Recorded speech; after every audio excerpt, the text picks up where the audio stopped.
이번에 기도 릴레이로도 네, 많이 네네. 헌신해 주셨죠. 교인분들도요. 예, 교인분들은 뭐 물론이거니와 저희 그 스텝 그룹 톡에 스텝들에게 에브리데이 아침, 점심, 저녁 기도 릴레이 사인업 받아서 아침에는 어느 분, 점심에는 어느 분, 저녁에는 어느 분 금식하실 수 있으면 금식도 부탁드리면서 아니면 기도 꼭 한 번이라도 그래서 그 릴레이 기도 릴레이가 그 기도가 네. 쉬지 않게끔 했어요. 그래서 우리 스텝 같이 봉사했던 봉사자들이 이번 BBS는 특별히 기도를 참 많이 했던 BBS였노라라는 네. 고백을 하시면서 그래서 그런지 정말 더 은혜가 넘쳤던 것 같습니다라고 고백하시는 분들이 꽤 많았어요. 네, 정말 기도면 기도, 부엌이면 부엌, 예. 주차장이면 주차장, 예. 모든 전 교인들이 네네. 하나 되는 귀한 시간이었을 것 같아요. 네네, 너무 감사했어요. 네. 예. 전도사님 지금 유치부 사역을 담당하고 계신데요. 네네.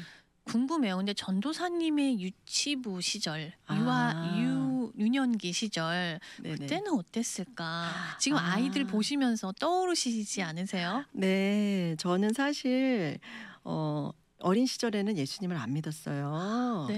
예. 그리고 그 유치부 아이들 제가 섬겼던 모교회가 어린이 사역에 헌신했던 목사님이 계셨던 교회 밑에서 제가 이제 성장을 했는데 저의 어린 시절은 우리 그 딱 유치부 아이들 나이네요. 제가 6살 때니까 네. 6살 때 저는 제가 고향이 충주예요. 근데 충주 안에서도 가장 또 시골 외갓집에 놀러 가서 네.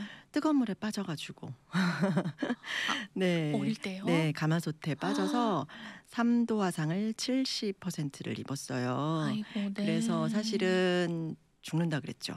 왜냐하면 3도 70%면 큰 화상이잖아요. 예, 절반 이상이 네. 화상을 더군다나 1도도 아니고 3도라서 되게 절망적인 상황이었는데 어느 병원에서도 받아주지 않았어요. 그래서 다 안 받아줬는데 이제 건너 아는 이제 병원에 가서 치료를 시작을 했는데 다리는 되지를 않았거든요. 화상을 입지 않았고 이렇게 딱 솥에 걸터 앉았는데 네. 다리는 화상을 입지 않았던 그 다리에 닌겔 주사를 꽂았어요. 근데 화상이 없었던 다리네요. 이제 네네. 주사를 맞아야 되니까. 네네. 근데 그 주사를 꽂았는데 붕대를 칭칭 감아뒀죠. 왜냐면 어린아이니까 한국 나이 6살이니까 여기 나이로 5살이겠죠. 네. 근데 그 어린 아기가 이제 움직이면 안 된다고 붕대를 칭칭 감아두고 그러고 지내다가 침대 시트 갈다가 바늘이 튕겨졌어요. 바늘이요? 네. 링겔을 네네, 꽂아놨던 링겔 게? 바늘이. 근데 그거는 그냥 빼면 돼요. 사실 그렇잖아요. 네네네. 그러면 좀 붓다가 마는 건데 그걸 그대로 방치를 해둬가지고 그래서 다리가 썩었어요. 의료 그래서 사고네요. 네. 그래서 네. 성한 다리가 장애인이 됐어요. 그래서 제가 그러셨군요. 다리를 절어요 지금. 네. 예, 그래서 사실은 다 화상은 화상대로 입었는데 다리는 또 장애인이 돼서 병원에서 퇴원을 하게 된 화상 상황이었어요. 치료만 하고 나올 수 예, 있었는데. 그래서 네. 충주 병원에서 안 돼서 서울 병원으로 이송을 했죠. 네. 거기서도 뭐 이것저것 다 치료를 하다가 어쨌든 다리는 장애인이 됐고 그때부터 이제 다리를 고치기 위해서 사방팔방 또 다녔죠. 화상 흉터는 그대로 있어요. 여전히. 네. 근데 이제 다리가 너무 심하게 저니까 어렸을 적에는 이제 혈관이 다 다리에 있는 모든 혈관이 다 썩고 새끼 발가락 하나에만 혈관이 살아있다 보니까 몸이 돌아가면서 절 수밖에 없었어요. 그래서 초등학교 시절은 굉장히 다리를 심하게 저는 그런 장애인이었고 저희 가정은 예수님을 믿지 않는 가정이었고 네. 그래서 다리를 고쳐보고 싶으셔서 저희 부모님은 교회 빼고 다 하셨어요. 절에도 다니시고 뭐 무속신앙도 찾아가시고 이것저것 다리 고쳐보려고 다 하셨는데 교회만 안 다니셨어요. 그래서 저도 예수님을 믿지 않는 가정이었고 그리고 저희 가정이 이제 저로 인해서 네. 경제적으로 완전히 몰락을 했죠. 그래서 치료비 때문에. 그래서 빚을 지고 그런 어린 시절을 보내다가 이제 중학교 때쯤 돼서 다리 수술 가능한 의사를 만나서 그나마도 그때부터 중학교 고등학교 시절을 또 다리 수술을 몇 번씩 하고 그러고서 이제 그나마 지금 이제 이렇게 지금 살고 있는 상황이에요. 그래서 네. 지금은 혈관을 조금 연결하고 뼈 깎아다 붙이고 이런저런 수술을 하면서 네. 고비를 넘겼죠. 그러고서는 저는 중학교 고등학교 때도 예수님을 몰랐는데 엄마가 너는 신앙을 가져봐라 이렇게 말씀을 하셔서 갑자기요? 예. 교회도 안 다니시던 어머님이 네네. 왜냐하면 제가 이제 온몸에는 화상 흉터가 있고 다리는 절고 하니까 여자아이가 볼품이 없잖아요. 그런 상황이니까 이 아이가 인제 '성장을 제대로 할 수 있을까? 사춘기 음. 시절에 삐뚤어져 나가지는 않을까?'라는 걱정에 걱정되셨군요. "신앙을 가져 봐라."라고 네. 하셔서 엄마 아시는 분의 권 에게 네. 천주교를 소개를 한 거예요. 그래서 아. 처음에는 천주교를 따라 나갔는데 아시다시피 참 진리가 아니었던 것을 제가 천주교에 다니면서 이제 뒤늦게는 알게 됐는데 네. 애니웨이 그러면서 제가 그냥 어렴풋이 기억나는 것은 '하나님은 공평해.' 이런 마음을 가졌던 것 음. 같아요. 그래서 내가 다리가 이렇게 장애인이기 때문에 내가 얼굴이 예쁘다는 소리를 들었었는데 그래서 얼굴도 예쁜 거야. 그리고 친구들도 많은 거야. 만약에 내가 다리 음. 장애가 아니었으면 나는 얼굴도 못생기고 친구도 없고 공부도 못하는 그런 사람이었을 거야. 그러니까 모든 사람은 다 공평해. 이런 마음을 가지면서 음. 그 중고등 시절을 보냈던 것 같아요. 아니 어떻게 그런 생각을 하셨어요? 하나님을 네. 인격적으로 만난 게 아니셨을 네네네. 텐데. 그냥 네. 어렴풋이 그냥 그런 마음이 들면서 나름대로 저의 위로 방법을 찾았던 것 같아요. 아. 그것도 정말 하나님이 저를 택하셨기 때문에 제가 곁길로 가지 않도록 이렇게 예비하신 은혜가 그러게요. 아닐까 싶고 그러다가 나중에 네. 네 20살 때 재수 시절에 네 네. 예수님을 만나게 되는 은혜가 있었어요. 네. 네 어느 한국에서. 네네. 네네. 하나님의 은혜로 정말 아는 분의 또 천주교도 다니다가 이제 그만 이제 쉬고 있는 때였는데 네. 어느 분이 오셔서 기도를 해 주시면서 "교회를 같이 나가 보자." 해서 저를 그 작은 개척교회로 데리고 나갔는데 그 교회가 저의 아. 모교였고요. 그 교회에서 인제 신앙생활을 처음 시작하면서 음. 열심히 진짜 그때부터 기도가 무엇인지 하나님이 음. 무엇인지 예수님이 누구신지를 인격적으로 만나게 되면서 예 그런 음. 시간을 19, 20살 때부터 시작을 했던 것 같아요. 네. 그 네. 천주교에서 개종을 하신 그쵸, 거네요. 그쵸. 예예. 네. 어떠셨어요? 이렇게 천주교에서 알고 배우던 네네. 그것과 또 네. 천주교에서는 멋진 오빠 보러 갔던 것 같아요. 근데 천주교에서는 사실은 성모 마리아를 통한 그 구원에 이르는 것을 소개를 했었어요. 저도 네. 교리도 받고 세례도 받고 했는데 근데 예수님을 믿고 나서는 '아 내가 예수님께 다이렉트로 기도할 수 있구나. 예수님의 이름으로 기도할 수 있는 그 권세가 있는데 내가 왜 성모 마리아한테 기도하고 있었지.' 이런 생각이 음. 아. 들었고요. 그리고 제가 복음에 대해서 확실하게 알게 되면서 예수님이 누구신지 그리고 내가 다리 장애가 있지만 하나님 그래서 제가 다리를 고쳐 달라고 기도를 많이 했죠. 네. 처음에는 예수님을 네. 믿고 나서 성경에 보니까 많은 질병을 많이 고치셨던 음. 예수님 저도 좀 고쳐 주세요라고 처음에는 그런 기도를 많이 했는데 하나님께서 정말 어느 순간 저에게 음. 그 사도 바울의 고백을 들려주셨어요. 3번 간구했더니 내 은혜가 내게 족하다라는 네. 그런 은혜의 말씀을 주셨고 내가 이 다리로 인해서 하나님을 잊지 않고 살 수 있고 이 음. 경험으로 인해서 이 은혜로 내가 교만하지 않고 자고하지 않기 위함이구나라는 마음을 주셨고 그러면서 제가 뒤늦게 신학교를 가게 된 거죠. 네. 아. 24살에. 재수를 예. 하고 재수를 나서 하고 네. 인제 미대를 가려다가 네. 떨어지고 예 아. 그러고 떨어진 게 은혜였네요. 예 떨어지고 미국 유학을 가야지. 이제 아. 유학 미대생이 되고 싶어서 네. 그런 야심찬 꿈을 갖고 '돈이 없어. 돈을 벌어야 돼.' 이런 마음으로 인제 일을 하기 시작하면서 그 일을 하는 그 과정에 제가 음. 인제 미술을 좀 했잖아요. 그래서 네. 아이들을 가르쳤어요. 아. 그냥 뭐 조그맣게 네. 예 그래서 과외를 하면서 근데 그 아이가 굉장히 미술을 잘하는 아이였죠. 제가 음. 그 좋은 아이를 만난 덕에 그 아이가 상을 받게 되면서 제가 갑자기 좋은 선생님으로 유명해지신 유명해졌어요. 네. 거네요. 그래서 네. "어떤 선생님이세요?" 인제 이렇게 된 거예요. 여기저기서 섭외가 예. 네. 그래서 들어왔겠어요. "선생님 미술학원 차리세요." 이렇게 된 거예요. 어. 그래서 저는 자격이 없습니다. 저는 대학도 안 나왔습니다. 그러다가 이제 조그마한 이제 아이들을 가르치게 되는 상황에 됐어요.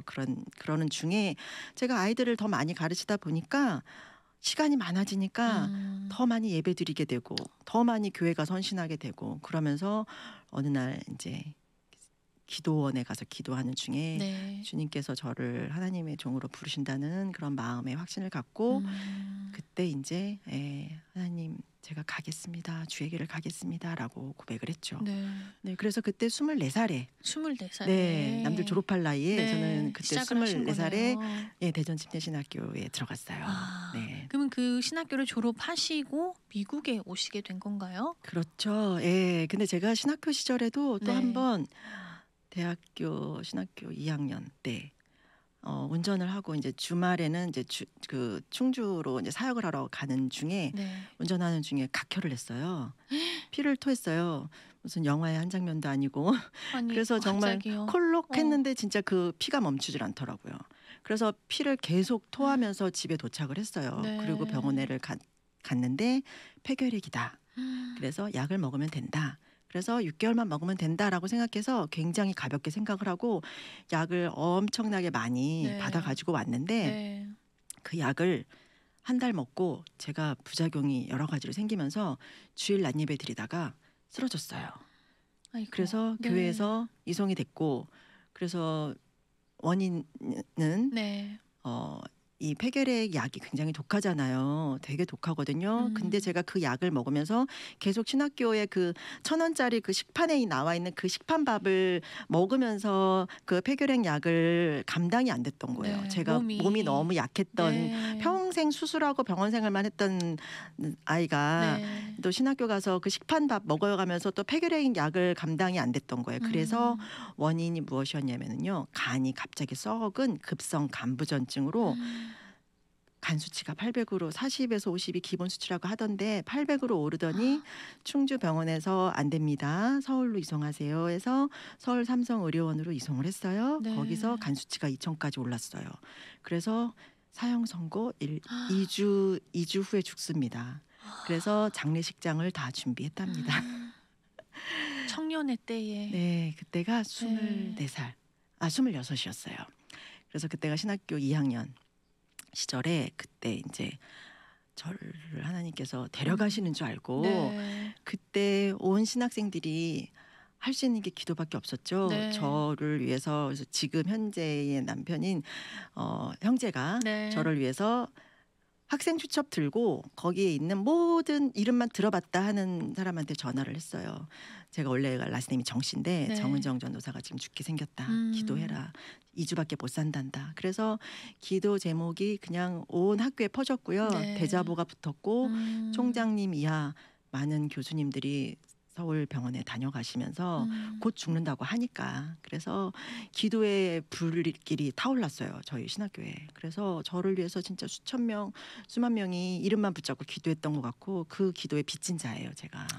그래서 그때 그러네요. 정말 네. 40여일 입원에 있고 삼성의료원에 있다가 서울중앙병원으로 이송을 했어요. 네. 엄마가 어차피 죽을 거 병원이라도 한번 옮겨보자 해서 병원을 옮겼는데, 제가 병원을 옮기는 그때부터 제가 의식이 좀 생각이 나요. 그 전까지는 제가 계속 말은 했다고는 하는데 전혀 제 머릿속에 기억이 없어요. 없으시군요. 그리고 네. 계속 배 타고 어디 간다고만 하고 죽는다고 막 옆에서들 그러니까 제가 갑자기 침대에서 벌떡 일어나서 나 안 죽어, 하나님이 살리실 거야 이러고 또 다시 쓰러지고 이렇게 했대요. 그래서 이제 제 형제가 이제 저를 위해서 정신 차리고 기도해, 너 죽는다 그랬어, 빨리 기도해야 돼 막 이랬대요. 그럼 제가 아니 괜찮아, 나 안 죽을 거야 이렇게 얘기를 했대요. 근데 정말 그러고 나서 삼성의료원에서 서울중앙병원으로 이송을 했고 네. 거기서도 살 가망이 없습니다라고 했는데 죽음의 병동, 간병동, 11병동에서 제가 거기에 있었는데 옆에 많은 환자들이 정말 죽어 나가는 걸 제가 봤거든요. 근데 저도 죽는 줄 알았는데 여러 가지 간 수치가 있는데 그 중에서 하나씩 하나씩 회복이 되기 시작한 거예요. 백혈구 수치, 또 적혈구 수치, 헤모글로빈, 뭐 여러 가지 수치들이 조금씩 하나씩 회복이 되면서 다시 살아나게 됐죠. 그리고 40여일 만에 제가 퇴원을 했고요. 네. 퇴원할 때 폐결핵 약을 한 달밖에 안 먹었잖아요. 네. 다시 폐결핵 약을 먹기 시작을 했어요. 다시요. 네, 왜냐하면 폐결핵균은 죽지 않았어요. 아.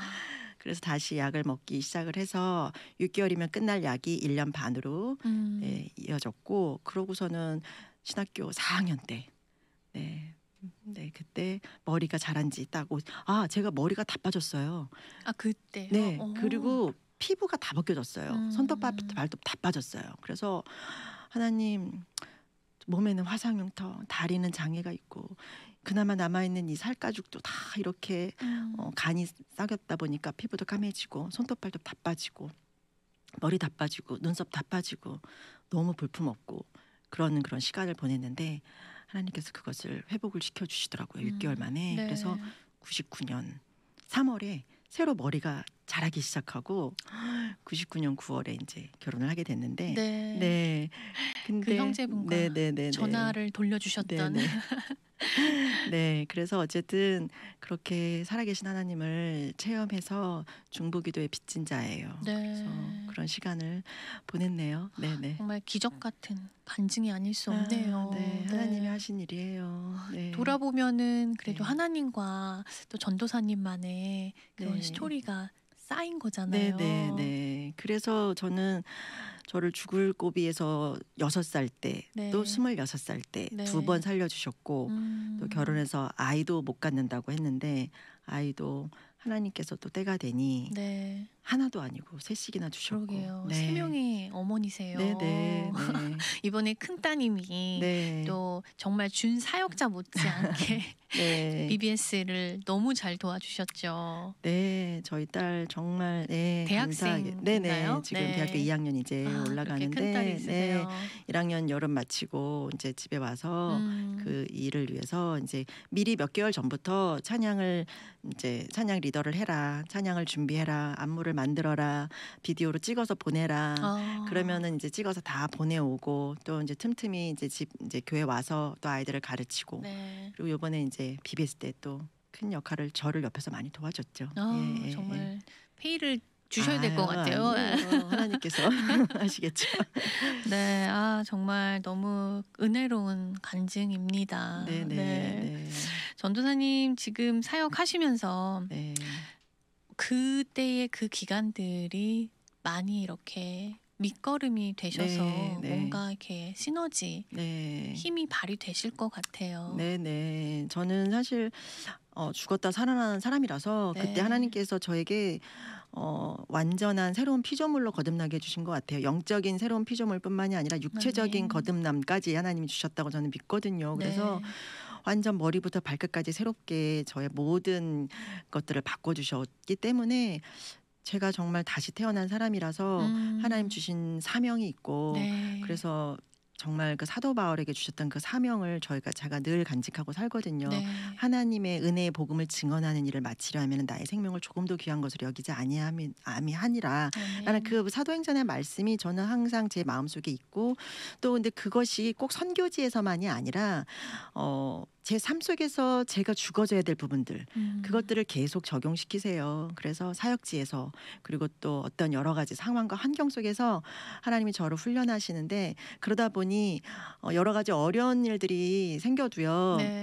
뭐 제가 그냥 장난삼아 산전수전 공중전까지 겪어서 뭐 두려울 것이 없습니다. 주님이 함께라면 네. 저는 어디든지 감사합니다. 그래서 저는 이렇게 사는 것이 은혜라서 네. 저에게 맡겨지는 사역은 그냥 감사해요. 그래서 그냥 어떤 것을 재지 않고요. 저는 어린이 사역에 또 열심을 다하고 있고요.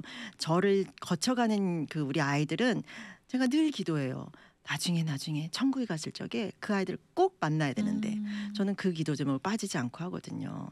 나중에 갔을 적에 이 아이들이 제 눈에 안 보이면 어떡하지. 그런 마음이 있어서 네. 저는 그렇게 그걸 위해서 늘 기도하고 또 저를 만나는 사람들을 통해서 예수 그리스도의 향기가 나타났으면 좋겠어요. 네. 그래서 그리스도의 편지다, 그리스도의 향기라고 말씀하셨던 그 부분을 늘 기억하면서 나로 인해서 예수 그리스도의 향기를 맡았으면 좋겠다. 그래서 예수님을 알았으면 좋겠고 예수님을 믿었으면 좋겠고 내가 경험한 예수님이 그분에게도 그 사람에게도 그 아이에게도 똑같이 그렇게 적용되었으면 좋겠다. 네. 그런 마음으로 우리 사역을 하고 있고 또 제 네. 자녀들을 또 그렇게 키우고 있어요. 네네. 대단하십니다. 네네. 네. 네, 전도사님 지금도 이미 그리스도의 편지로 삶을 통해서 그 모든 스토리들을 네. 나눠주고 계신데요. 네. 마지막으로 우리 청취자분들에게 전하고 싶은 메시지가 혹시 있으실까요?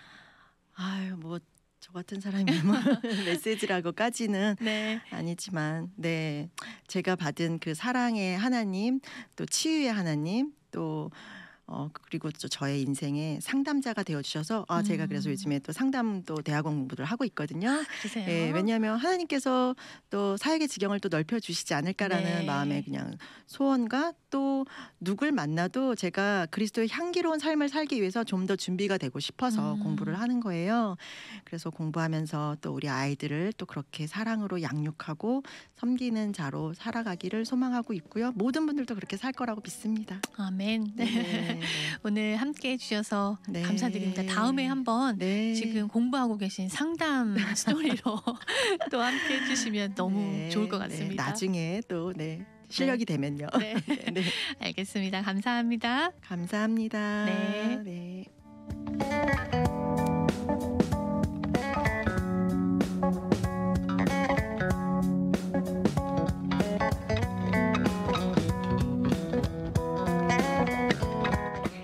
네, 오늘 인랜드 교회 유치부 사역 담당하시는 손은정 전도사님과 함께했습니다. 저는 여기서 인사드리고요. 내일 아침 10시 30분에 아침마당으로 다시 인사드리겠습니다. 지금까지 진행의 이재나였습니다. 청취해주시고 시청해주신 여러분 고맙습니다.